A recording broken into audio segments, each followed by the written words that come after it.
오늘 말씀 제목을 함께 따라 읽어보도록 하겠습니다. 다른 복음. 한 번만 더 할까요? 다른 복음.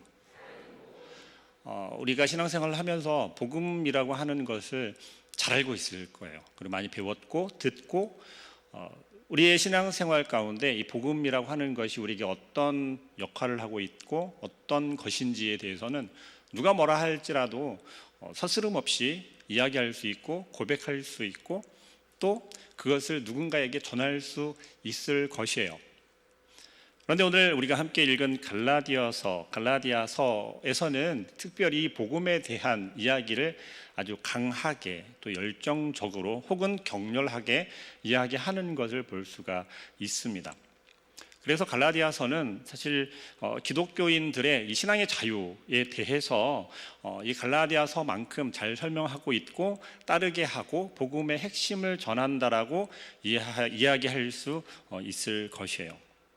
그래서 갈라디아서만큼 신약성경 중에 갈라디아서만큼 이 복음에 대해서 강렬하게 이야기하고 변증하는 책은 아마 없다라고 이야기할 정도이거든요. 그것이 바로 오늘 우리가 함께 읽은 본문에서 드러나고 있습니다. 바울 서신 중에서 이 갈라디아서는 조금 독특한 형태를 띠는데요. 바울은 서신을 쓸 때 인사를 하고 서신의 어떤 형식인 거죠. 인사를 하는데 안부를 묻고 또 그를 기도하고 축복하고 그러한 형태를 띠어요. 그런데 오늘 그리고 또 이 사도 바울의 서신서를 보면 구체적으로 어떤 한 교회, 한 도시의 교회를 이렇게 지목해서 예를 들어서 에베소에 있는 교회를 향하여서 에베소 교회, 빌립보 교회를 향하여서 이런 식으로 이제 서신을 보내고 있는데 이 갈라디아서만큼은 그렇지가 않더라는 거죠.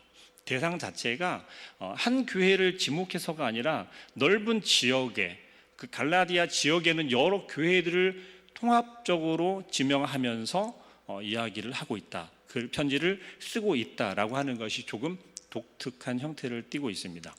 왜 이렇게 한 곳을 지목해서 하지 아니하고 여러 넓은 지역을 포괄적으로 대상을 삼아서 서신을 쓰고 있는지에 대해서는 조금 후에 이야기하도록 하겠습니다. 갈라디아서를 쓰고 있는 이 바울, 그 이유는 단순했어요. 사도 바울이 이 갈라디아 지역에 있는 교회들 그들에게 복음을 전하고 그리고 나서 계속해서 이 사도 바울은 전도 여행을 떠났는데 떠난 지 얼마 되지 않아서 이상한 소문이 들려오는 것이에요. 근데 그것이 무엇이냐면 누군가 어떤 것이 사도 바울이 전한 그 교회, 갈라디아 지역에 있는 그 교회들의 슬며시 들어와서 그것을 왜곡시키고 있다라고 하는 소리를 들었던 거예요. 이 조금 마음이 상한 것일까요? 아니면 기분이 상한 것일까요? 내가 방금 무언가를 가르치고 왔는데 다른 어떤 것이 들어와서 슬그머니 들어와서 내가 가르친 것을 이렇게 왜곡시키고 있다라는 거죠. 한번 상상을 해보시죠. 근데 그것에 대해서 사도 바울은 지금 즉각적으로 반응하며 보여주고 있는 서신이 바로 이 갈라디아서예요. 그리고 사도 바울의 조금 거친 표현과 언행과 그의 감정들이 다 섞여져 나오고 있다라고 하는 것을 보게 되면 이것은 조금 사도 바울이 화가 몹시도 나 있는 상태에서 지금 서신을 쓰고 있구나라고 하는 것을 우리는 조금 생각해 보아야 할 것입니다. 그래서 이 갈라디아서를 조금 어떤 맥락에서 어떤 형태로 어떤 뉘앙스로 이렇게 썼는지를 조금 이렇게 풀어서 이야기하기 쉽게 우리가 성경책을 읽기 쉽게 현대인의 성경, 바른 성경, 아이들 성경으로 이렇게 번역해서 조금 각색해서 이렇게 편집을 하는 것처럼 쓴 글이 있어서 제가 소개를 하려고 합니다. 어떻게 되어져 있냐면 사랑하는 갈라디아 형제들에게 그리스도의 이름으로 문안을 합니다. 우리 형제 사도 바울의 사역을 통해서 여러분이 그렇게 좋은 출발을 하게 된 것을 무척 기뻐합니다. 또 한편으로 복음의 중요한 내용 가운데 일부를 바울이 전혀 빼놓지 않았을까 우려함도 있습니다. 예수님께서 직접 임명하시고 세우신 사도들로부터 지시를 받고 있고 예루살렘 교회로부터 파송을 받은 사람들입니다. 우리는 지금 이야기를 하고 있는 우리는. 그러나 비록 바울도 최근에 갑자기 나타난 친구이기는 하지만 그도 예수님께서 계실 때 예수님과 동행하지도 않았고 예수님께서 임명하지도 않은 사람이지만 우리 그리스도인들을 박해하는 것을 그치고 나서 예루살렘에 와서 참 사도들로부터 복음의 기초를 배운 적이 있습니다. 그리고 그가 무언가 조금 달라졌다라고 하는 것, 다른 것을 보게 되는데 그것은 예수님을 전하지 않는 것이 아니라 그 외에 더 중요한 것을 가르쳐야 하는데 그 중에 빠진 것이 있다. 그것이 할례에 대해 언급조차 하지 않았을 것이다 라고 하는 생각입니다. 왜냐하면 할례는 여러분 같은 이방인들이 이스라엘이 되려고 하면 절대적으로 필요한 유일한 길이기 때문입니다. 예수님은 율법을 폐하지 않고 성취하러 오셨습니다. 할례는 세례처럼 중요한 것입니다. 더 중요하다고도 할 수 있지요. 만일 여러분이 이 거룩한 규례를 지키면 하나님께서는 여러분을 기뻐하실 것입니다. 우리는 참 그리스도인들입니다. 자, 제가 지금 읽어드린 이 글에 이상함을 느끼셨나요? 아니면 맞아, 그럴듯하고 그렇지, 우리가 지금 그것을 행해야지. 대상이 어떤 대상이냐면 이방인들을 대상으로 하고 있는 거죠. 왜냐하면 이 갈라디아 교회는 이방인들의 교회라고 할 수 있지 않았습니까? 그럼 그 이방인들에게 절대적으로 필요한 것이 무엇일까요? 지금 이들이 쭉 설명하면서 듣기 좋게 이해하기 쉽게 설명을 드렸어요. 뭐가 필요한 거죠? 대답을 안 하셔도 제가 그냥 말씀을 드릴게요. 이들이 이야기하는 것은 할례를 해야 된다라는 거예요. 근데 어떻게 이야기를 하고 있냐면 사도 바울은 그 할례에 대해서는 아마 이야기하지 않았을 거야. 이게 율법을 지키는 것보다 그 무엇보다 아주 중요한 것이고 너희가 이스라엘 민족 가운데 새 이스라엘이 되기 위해서는 반드시 필요한 것인데 아마 사도 바울이 그것을 빼놓았을까? 그렇지 않을까? 그런데 아마도 그걸 이야기하지 않았을 거야 라고 이야기를 하는 거죠. 사도 바울은 무엇을 강조한 사람이었죠? 복음만 있으면 된다라는 거죠. 복음만이 그 길이라고 가르쳤어요. 복음 외에는 다른 것은 필요치 않다라고 가르쳤고 그것을 이 갈라디아 지역에 있는 교인들은 어떻게 했습니까? 받아들였고 마음 가운데 새겼고 믿었고 붙잡았고 고백했단 말이죠. 그렇기 때문에 사도 바울이 그 갈라디아 지역에 있는 교회들을 잘 세워놓고 잘 교육하고 이제 다른 곳으로 전도 여행을 떠난 거였어요. 그런데 그 틈에 들어와서 지금 누가요? 그 교회에 슬며시 들어온 어떤 세력들이죠. 오늘 본문에서 이야기하는 것은 어떤 세력입니까? 거짓 교사들이라고 표현하고 있어요. 거짓 교사들이에요. 자, 교사라고 하면 우리가 주일학교를 섬기고 또 우리 어떤 양육 프로그램 가운데 앞에 리더로 세워지고 등등 여러 가지 교사의 역할과 직분들이 있을 거예요. 그런데 그들 가운데 어떻게 하고 있냐라는 걸 방금 전에 제가 읽어드린 것처럼 그러한 일들을 하는 거죠. 아이들을 가르치면서 선생님들과 교제하면서 어떻게 하는 거예요? 너무 잘하고 있는데 성경 말씀에서 이걸 꼭 지키라고 했잖아. 근데 우리 왜 이걸 안 하고 있을까? 잘하고 있지만 이걸 하면 더 좋을 것 같아. 이게 더 확실한 것 같아. 반드시 이것도 해야 되는 것 같아. 그렇지 않아? 자, 제가 방금 말한 것에도 또 어떻습니까? 이것은 해도 되고 안 해도 되는 것처럼 들리시나요? 아니면 그것도 해야 된다라고 느끼시나요? 거짓 교사들이 들어와서 무언가를 현혹시키고 변질시키며 왜곡하는 방법이 바로 이와 같다라는 거예요. 우리가 진리를 지키며 복음을 듣고 복음을 인하여서 우리가 진리를 꽉 붙잡고 살아가지 않습니까? 그런데 우리의 삶 가운데서 세상을 살아가면서 우리가 사람을 만나서 논쟁하고 또 우리가 사회생활 할 때 직장에서 사람들을 상대하면서 그들을 또 변론하거나 혹은 그들과 막 분쟁이 일어나서 그것을 해결하기 위해서 얼마나 많은 노력들을 합니까? 그리고 나서 얻어지는 것은 무엇인가요? 엄청난 물질의 이익을 얻나요? 아니면 엄청난 이렇게 명예의 어떤 권력들을 얻게 되나요? 그냥 내가 해야 되는 것에 올바로 바로 잡는 상태를 바로 잡거나 정상화시키거나 혹은 그릇되어지게 가는 길을 어떻게 합니까? 바로 잡아가는 역할들을 한다라는 것이죠.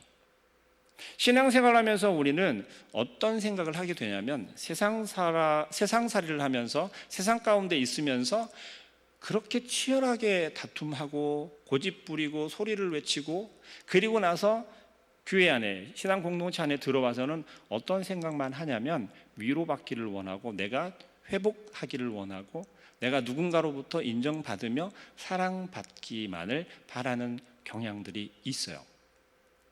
그런데 오늘 성경에서 이야기하고 있는 바 중에 하나가 무엇이냐면 사도 바울이 이렇게 성을 내고 있는 것을 상상하시면서 한번 생각해 보세요.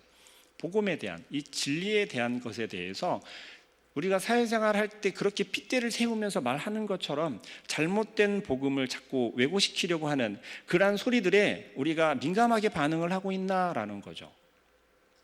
우리의 삶 가운데서 복음을 외치고 있는 그들을 향하여서 우리는 어떤 생각들을 하고 있을까요? 좀 조용히 하지, 티내는 것도 아니고 이런 생각들 하지 않으시나요? 누군가가 조금은 막 강력하게 영혼 구원을 위해서 나아가 막 복음을 예수 그리스도를 전하고 있고 주님을 믿으면 이렇습니다. 예수님을 믿으면 참 좋고요. 그렇게 이야기하는 모습을 보면 나도 저렇게 하고 싶다. 나도 저렇게 해야 되는데 라고 하는 생각보다 어떤 생각들을 먼저 하게 되시나요? 좀 이렇게 적당히 좀 하지. 좀 소리 좀 낮춰서 조용조용히 좀 하지. 그런 생각들 하지는 않으시나요? 작정하고 우리가 전도를 나아가면 전도 나왔구나 라고 하는데 비단 우리가 어떤 명동 한복판에서 누군가를 가다가 내가 저 사람에게 복음을 전하고 싶은 마음에 뜨겁게 일어났을 때 한 번쯤 있지 않으시나요? 그런 경우가 있지 않으세요?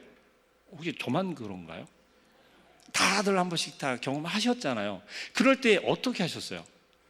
정말 내가 내 마음 가운데 불같이 일어나는 그 마음을 가지고 나아가서 저기 형제님 제 마음 가운데 갑자기 뜨거움이 생겨서 예수님을 전하고 싶어 말씀드리는데요 라고 해본 적이 있으신 분들, 다른 분들이 부끄러워할까 봐 손 안 드시는 것 인정해 드릴게요. 우리 마음 가운데는 그렇다는 거죠. 사도 바울은 지금 갈라디아 교인들이 어떻게 했냐면 바울이 전하는 복음을 정말 잘 받아 먹었어요. 정말 마음 가운데 잘 새겼고 붙잡았어요. 그리고 그들이 입술로 고백했고 구원에 대한 확신을 고백했어요. 그런데 그 가운데 조용히 들어온 이 거짓 교사들의 말 한마디에 후다닥 넘어가 버렸다는 거죠. 한편으로는 이 갈라디아 교인들을 이해할 수도 있을 거예요. 왜요? 그만큼 간절함이 있기 때문에 그래요. 어떤 간절함일까요? 나도 그리스도인이 되고자 하는, 나도 예수 그리스도의 제자가 되고 싶은, 나도 하나님의 자녀가 되고 싶은 간절함이 있기 때문이 아니겠어요? 그렇기 때문에 그들에게 이야기했을 때 그것 당연히 믿어야지. 그런데 예수님께서 이 땅에 오셔서 율법을 완성하시려 왔잖아. 근데 거기에 너희에게 필요한 게 한 가지가 빠졌잖아 라고 하는 거죠. 너희는 이방인이잖아. 너희들의 출신 성분이, 너희들의 족보가 이방인이잖아. 정통으로 들어오려면 반드시 이걸 해야 돼. 물론 중요하죠. 세례만큼이나 중요하다라고 이야기를 하니 이들은 현혹될 수밖에 없겠죠. 왜 현혹될 수밖에 없었을까요? 그들의 마음 가운데 간절함이 있기 때문이었다라는 거죠. 사도 바울은 그래서 갈라디아 교인들에게 편지를 쓰고 있는 것이죠. 1절에 보면 이렇게 이야기합니다. 사람들에게서 난 것도 아니요 사람으로 말미암은 것도 아니요 오직 예수 그리스도와 그를 죽으신 자 가운데 살리신 하나님 아버지로 말미암아 사도된 바울은 이라고 자기 자신을 스스로 소개하고 있어요. 왜 이렇게 소개하고 있을까요? 그전 같으면 그냥 그 교회 성도들을 향하여서 하나님의 사랑이 충만한 너희들이여 내가 하나님의 축복이 너희들에게 충만하기를 원하노라 라고 하면서 이렇게 시작했을 거예요. 그런데 지금 뭘 하고 있어요? 나 자신을 스스로 소개하고 있어요. 그것도 무엇을 소개하고 있습니까? 사도 바울의 그 사도직에 대한 걸 소개하고 있다라는 것이죠. 왜 이렇게 해야 했을까요? 절대로 사도 바울은 허투루 그냥 이렇게 글을 쓰는 사람이 아니잖아요. 이유가 있단 말이죠. 필요하기 때문에 이렇게 했다라는 것이에요. 그것은 거짓 교사들, 유대인들, 할레파들, 그들이 무엇을 외치고 있기 때문이에요? 사도 바울에 대한 그 사도직에 대해서 딴지를 걸기 때문에 그래요. 넌 도대체 누구야? 인 거죠. 넌 누구한테 사도직을 받았어? 누구한테 임명받았어? 라고 하는 거죠. 우리 조금 민감할 수도 있겠지만 교회에서 직분을 받으면 그렇죠. 너 언제 받았어? 우리 이제 학교 기수로 따지면 너 몇 기야? 그 요즘에 막 유튜브에 많이 나오는 해병대 막 몇 기야 하잖아요. 네. 뭐 그런 것처럼.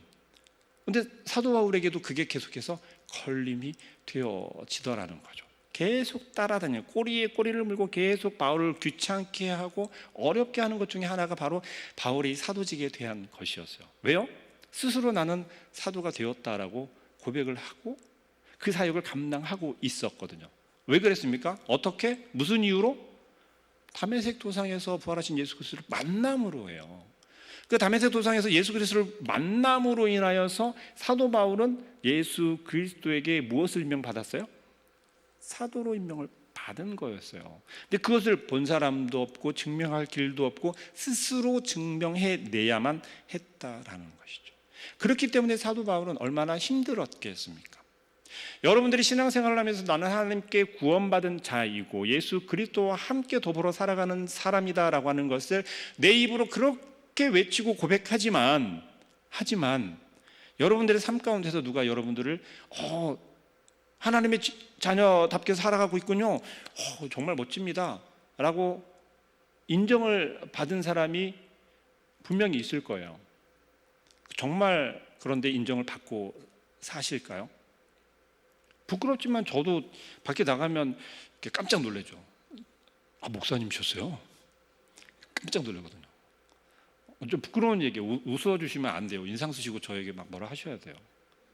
근데 하나님의 자녀들이 세상 가운데 살아가면서 그렇다라는 거죠. 사도 바울은 자기의 사도직이 굉장히 중요했어요. 인정받는 것이 중요했어요. 왜요? 사도 바울의 사도직이 인정을 받아야 사도 바울이 전한 그 복음이 뭐예요?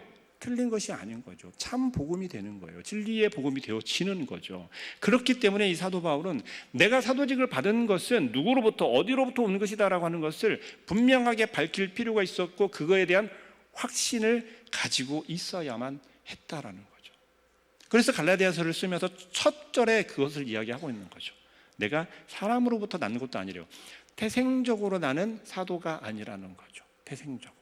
이것은 우리가 족보를 따져서 어떤 정통성을 이어서 내려오고 있는 그 계보 가운데 내가 이 사도직을 맡아서 이어하고 있다. 그런 소리를 하는 게 아니에요. 사람으로 말미암은 것도 아니다라고 하는 것은 무엇이에요? 누군가로부터 임명을 받았다라는 것도 아니라는 거죠. 사람으로부터 누가 세움을 받아서 내가 사도직을 감당하고 있다라고 하는 것이 아니라는 거죠. 무슨 이야기를 합니까? 오직 예수 그리스도와 그를 죽은 자 가운데 살리신 하나님 아버지로 말미암아서라고 이야기합니다. 나는 내 능력이 있어서 내가 열심히 공부해서 내가 쌓아 올려서 내가 누군가의 밑에서 제자로 훈련을 받고 내가 후계자의 길을 걸어와서 내가 그의 사도직을 대물림해서 이 사도직을 감당하고 있다라고 하는 것이 아니라는 것이었죠. 바울을 알고 있는 자들, 이들은 사도 바울에 대해서 그렇게 이야기하고 있지 않습니까? 예수님과 함께 동행했던 자도 아니고, 그렇죠? 그리고 예수님의 설령 그렇다 할지라도 예수님의 제자들로부터도 사도로 임명을 받은 자도 아니고 그 누군가의 뒤를 이어서 했던 자도 아니지만 언젠가 예루살렘에 와서 그냥 기초 신앙 교육을 받은 적이 있는 것 같은 사도, 그런 것 같은 바울이라고 하는 자가 너희에게 전한 그 복음이 조금은 허술할 수 있어, 이렇게 이야기한단 말이에요. 여러분은 이 강단에서 선포되어지는 말씀에 대해서 얼마나 신뢰하고 계신가요? 저는 담임 목사님 창대교회에 와서 담임 목사님 끊임없이 계속해서 외치고 있는 것 중에 하나가 저는 계속 기억하고 마음 가운데 새기고 있는 게 뭐냐면 이 강단에서 선포되는 말씀이 변질되지 않게 기도해 달라고 요청하시는 게 저는 너무 마음에 와닿았어요. 참 목자라고 하면 무엇을 붙잡고 가야 하겠습니까? 내 양, 나에게 맡겨준 양들에게 먹일 때 내 것으로 먹이는 것이 절대 아니라는 거죠. 사도 바울이 지금 이야기하고 있는 것처럼 나의 사도직은 어디서부터 왔다라는 거죠? 예수 그리스도, 죽으셨다가 다시 부활하신 그 예수 그리스도, 부활하신 예수 그리스도, 그리고 그 예수 그리스도를 살리신 하나님 아버지로 말미암아서라고 고백하고 있는 거죠. 그렇기 때문에 내가 전하는 그 복음은 결국 누구의 말씀이고 누구의 진리라고 이야기를 하는 거죠? 하나님의 말씀이다라고 하는 것을 이야기하고 있습니다. 그렇기 때문에 이 사도 바울이 갈라디아 교회에 저는 그 복음이 쉽게 변질되어지고 왜곡되어져 간다라고 하는 소식을 들었을 때 너무너무 화가 날 수밖에 없었어요. 너무너무 이건 용납할 수 없는 것이었어요. 뭐 오랜 시간이 지나서 뭐 몇 년이 지나고 한 10년, 20년이 되어져 가니 우연히 내가 그 지역을 또 이제 전도 여행을 돌다가 보니 이렇게 변질되어지고 왜곡되어졌어. 언제부터 그렇게 된 거야? 불과 한 2, 3년 전부터 이렇게 되어졌어요 라고 한다면 그 시간 동안에 수많은 일들이 있었고 수많은 공격이 있었기 때문에 그랬을 것이다 라고 조금은 위로할 수 있을 것이에요. 그러나 그것이 아니라 어떻게 되었다라는 거죠? 순식간에 금방. 이 사도 바울이 이야기하는 것처럼 너희가 속히 변질되어지고 속히 왜곡되어지고 라고 하면서 말한 이 속히라고 할 때에 이 단어가 어느 때를 떠올리게 되냐면 모세가 시내산에서 십계명을 받으러 올라갈 때, 시내산 정상에 올라갈 때 이스라엘 백성들이 산 아래에서 기다리다가 어떤 범죄, 어떤 죄악을 범하죠? 금송아지를 만들잖아요. 그게 얼마나 기다리고 만들었을까요? 생각해 본 적이 있으신데 부끄러워 말씀을 못 하시죠? 모세가 십계명을 율법을 받으려고 올라가고 나서 불과 얼마 되지 않았어요. 그들에게 있어서 모세가 눈에서 사라지고 무언가 기미가 보이지 않자 어떤 마음이 들었을까요? 그들 마음가운데 불안함이 생겼을 거예요. 왜요? 자기 자신들을, 이스라엘 민족들을 지금 애굽에서 출애굽시켜 끌고 나왔는데 어떤 것이에요? 자기들을 이끌고 갈 지도자가 눈에 보이지 않는 거죠. 불안함에 어떤 선택을 하죠? 아론을 부추겨서 우리 신을 만들어 달라고 하잖아요. 아론도 또 그렇게 해요. 그때 하나님께서 모세에게 말씀하신 게 무엇이라고 말씀하셨냐면 속히 내려가라고 모세에게 말씀하시는 거죠. 이때 어떤 식으로 내려가는 것이냐면 그냥 급박하게 가라는 거죠. 빨리 내려가라는 거죠. 그만큼 갈라디아 교회 교인들이 어떻게 변했어요? 그 슬쩍 들어와서 전한 그 이상한 복음에 거짓 교사들의 전함에 마음을 빼앗기고 그들이 가지고 있었던 그 복음이 왜곡되어져 가기 시작했고 따라가기 시작했다라는 거죠. 사도 바울은 그들에게 이야기를 합니다. 너희가 받은 그 복음 그 외에 다른 것은 절대 없다라는 거죠. 내가 나의 이 사도직을 걸고 맹세한다라는 거죠. 그 말은 즉 무엇이에요? 내가 사도가 되어진 것이 누구로부터라고 말씀하셨어요? 이야기를 했어요? 하나님으로부터 말미암았다라고 이야기를 했잖아요. 내가 전한 그 복음이 하나님의 말씀이다라고 하는 것을 반증하는 거예요. 변증하는 거거든요. 근데 그 말씀이 만약에 변질되어졌다, 왜곡되어졌다라고 하면 그들이 믿고 있었던 그들의 믿음이 지금 어떻게 되어졌다라는 거예요? 변질되어져 버렸다라는 거죠. 하나님의 말씀으로서의 그 가르침을 따라 온전히 서야 함에도 그들이 현혹되어져서 넘어갔다라고 한다면 그들은 어떻게 되어지겠어요? 이전으로 다시 돌아가는 거죠. 죄의 종로를 타게 될 것이고 사망 가운데 거하게 될 것이다라는 거죠. 교회 안에 이러한 대적들은 늘 도사리고 있죠. 우리가 알고 있는 그러한 이단들 많이 교회를 어지럽히거나 우리 신자들을 믿는 자들을 유혹하지 않습니다. 우리는 조금 민감하게 반응할 필요도 있을 거예요. 너무 둔감해졌거든요. 왜냐하면 이제 이단들도 대놓고 이야기하거든요. 나 신천지입니다. 나 하나님의 교회입니다. 나 여호와 증인이에요. 한번 들어보세요. 막 와서 그래요. 예전 같으면은 숨어 있다가 조용히 와가지고 저기 혹시 막 그랬거든요. 근데 지금 그러지 않더라고요. 뭐 이야기하면 더 자신 있게 이야기를 저 교회 다닙니다.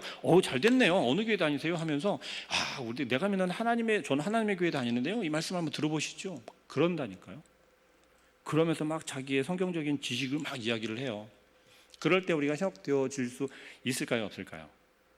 얕은 믿음을 가지고 있으면 순간 현혹될 수 있다라는 거죠. 우리가 왜 예배 자리를 지키고 이 교회 안에 나와서 예배당 안에 나와서 하나님의 말씀을 사모해야 할까요? 이 가운데서는 우리가 보호받을 수 있기 때문에 그렇습니다. 무엇을 보호받을 수 있습니까? 우리의 연약함들을 주님께서는 붙잡아 주시고 또 예배 가운데 나와왔을 때 성령님께서 우리의 부족함들을 충만하게 채워주시기 때문에 그렇습니다. 여러분들은 복음을 어떻게 이해하고 계신가요? 성경적인 지식으로만 여러분들이 만약에 생각한다면 정말 유혹에 넘어가기 쉬우실 거예요. 이 말씀을, 복음을, 하나님의 말씀을 우리가 온전히 받아들이게 된다면 우리 마음 가운데 우리의 마음을 열어서 이 말씀이 하나님의 말씀임을 진정으로 믿고 신뢰함으로 믿고 받아들이게 되어질 때 비로소 우리 마음 가운데 어떤 역사가 나타날까요? 흔들림 없이 그런 유혹에 넘어가지 않고 꿋꿋하게 버텨낼 수 있는 믿음으로 우리에게 역사하는 줄을 믿으시기를 바라요. 만약에 말씀이 거짓 교사의 말에 현혹되어져서 넘어가게 되는데 그것을 천사가 와서 만약에 그 복음을 변질시킨다고 하면 어떻게 한다고 사도 바울은 이야기해요? 저주를 받을 거래요. 설령 누가 할지라도 자기 자신, 사도 바울, 내가 복음을 잘못 전하고 내가 그 복음을 변질시키고 왜곡시킨다면 나 또한 저주를 받아야 된다라고 사도 바울은 이야기하고 있어요. 이건 무슨 얘기예요? 내가 전한 그 복음 외에 다른 것은 진리가 아니다, 복음이 아니다라고 사도 바울은 강력하게 이야기하고 있는 것입니다. 저는 말씀을 준비하면서 이 생각을 잠깐 해보았습니다. 사도 바울이 어떤 마음으로 이 글을 쓰고 있을까? 정말 답답하고 밑을 노르실 것 같았어요. 우리가 누군가 언제이든 한 번쯤 오해나 혹은 곤경에 처해 본 적이 있으실 거예요. 그럴 때 여러분 어떤 마음이십니까? 설명하고 싶고 해명하고 싶고 이것을 정말 풀어야 되는데 도저히 어떤 방법이 없는 거죠. 믿어주지 않으니까. 10마디 100마디로 아무리 해도 아무도 믿어주지 않는 거죠. 그럴 때 여러분들 어떤 마음이세요? 진짜 내 심장이 터져버릴 것처럼 답답한 그런 느낌 들지 않으세요?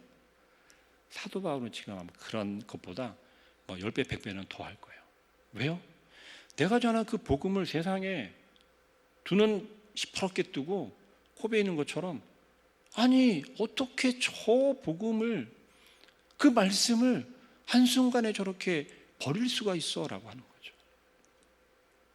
그만큼 거짓 교사들은 악한 세력들은 그 교회 공동체, 지금으로 이야기하면 이 교회 공동체 안에 들어와서 얼마나 세밀하게 그리고 또 얼마나 자연스럽게 그리고 또 얼마나 있는 듯 없는 듯 우리의 마음을 빼앗아가고 유혹하고 현혹시키는지 모릅니다. 우리가 긴장하고 온전히 말씀을 붙잡아야 하는 이유가 바로 여기에 있겠죠. 물론 전하는 자도 마찬가지입니다. 온전하게 말씀을 분별하여서 나의 것을 드러내는 것이 아니라 하나님의 말씀을 대언하는 자로서의 충실해야 될 것이에요. 그럴 때에 그 말씀을 듣고 하나님을 찾고 부르짖는 하나님의 백성들이 온전하게 하나님을 경험하고 또 하나님의 경험함이 많아지고 풍성하여지는 그 상황 가운데 그 공동체 가운데 하나님께서는 역사하시고 튼튼하게 단단하게 세워 나아갈 줄로 믿습니다. 오늘 본문이 우리가 범할 수 있는 위험과 잘못들에 대해서 고민하고 생각하게 합니다. 거짓된 복음을 분별해야 되는 것, 교회가 먼저 분별할 수 있어야 하겠죠. 한 사람 한 사람 개개인의 능력이 연약할 수 있기에 교회가 그것을 분별하고 방어하고 대처해야 할 것입니다. 그런데 교회가라고 하는 것은 무엇입니까? 우리 성도 한 사람 한 사람이 모여 교회가 되어졌잖아요. 그렇다면 누가 그것을 같이 분별해야 합니까? 각 사람이 분별할 수 있는 분별력을 키워야 할 줄로 믿습니다. 하나님의 말씀으로밖에 그것을 키울 수 없어요. 성령님께서 우리에게 알게 하시고 깨닫게 하시고 듣게 하셔야만 분별할 수 있다라고 하는 것을 기억하시고 더욱더 하나님 앞에 엎드러져야 할 줄로 믿습니다. 또 교회의 삶의 목적이 교회가 삶의 목적이 전부라고 여기는 우리들에게 형제를 사랑하고 또 교회가 전통 가운데 그 많은 형제들을 사랑함이 부족하게 된다면, 무시되어진다면 우리는 정말 잘못하고 있구나라고 하는 것을 깨달을 수 있어야 하겠어요. 왜냐하면 교회 안에서 나몰라라 하는 거죠. 누가 아파하고 상처받고 유혹에 넘어가서 허덕이고 있는데 그냥 나몰라라 하는 거죠. 사랑이 없기 때문에 그렇습니다. 서로 사랑하라 하신 주님의 그 말씀이 무엇인지를 우리 너무나도 잘 알고 있지만 내 발등에 떨어진 것이 너무나도 크고 내 발등에 떨어진 것이 너무나도 지금 급해서 곁눈질할 틈이 없는 거죠. 맞죠? 막 끄덕끄덕 하시는 분들도 막 있고 그런데 주님께서 우리에게 말씀하신 것이 어떤 의미이겠어요? 왜 내 발등에 불이 더 뜨거운 것 같고 내 앞에 놓여져 있는 문제가 왜 더 커 보이겠어요? 내 옆을 보지 못하게 하는 거라는 거죠. 내가 이웃을 사랑해야 되는데 그 사랑해야 하는 시선을 가리우고 마음을 자꾸만 문 닫게 하는 거예요. 그럴 때 우리는 어떻게 해야 되겠습니까? 주님께 맡기고 내가 나의 아픔, 나의 고통은 주님께서 해결해 주실 것이니 내 옆에 있는 내가 동역해야 하는 내 동역자들을 먼저 바라보게 하시고 함께 신앙생활을 하고 있는 우리 교회 공동체 가운데 서로를 위하여서 눈을 한번 이렇게 시선을 돌려볼 수 있는 여유를 가질 수 있기를 소망합니다. 이 말씀만 하고 마치도록 하겠습니다. 우리가 성도됨으로써 성도라고 하는 것은 진리를 위해서 복음을 위해서 싸우는 그 싸움을 두려워하지 말아야 할 줄로 믿습니다. 하나님께서 교회를 세우시고 복음의 진리를 나타내기를 원하시는데 우리가 그 싸움을 멈춘다라고 하면 그것이 드러나지 못하겠지요. 다른 어떤 것도 이것을 대신할 수 없다라고 하는 것을 기억하시고 복음의 진리를 위해서 우리가 가감없이 나아가 싸울 수 있는, 그래서 승리할 수 있는, 그래서 하나님의 몸된 교회가 건강하고 튼튼하게 세워져 갈 수 있기를 주님의 이름으로 소망합니다.